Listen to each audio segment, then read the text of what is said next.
যৌথ অভিযানে বিপুল পরিমাণে কাঠ উদ্ধার করল হলদিবাড়ির চা বাগানের মসজিদ লাইন থেকে বিপুল পরিমাণে কাঠ উদ্ধার করে জলপাইগুড়ি জেলার মোড়াঘাট রেঞ্জের বনকর্মীরা সহ পশ্চিমবঙ্গ রাজ্য পুলিশের 10 নম্বর ব্যাটালিয়নের পুলিশ বাহিনী।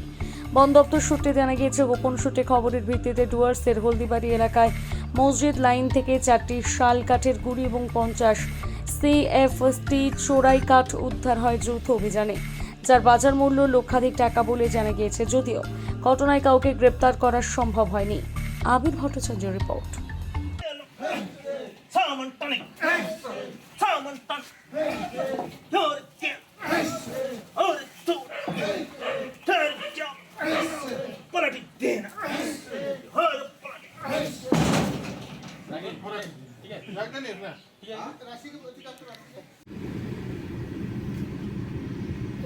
সোমবার সকালে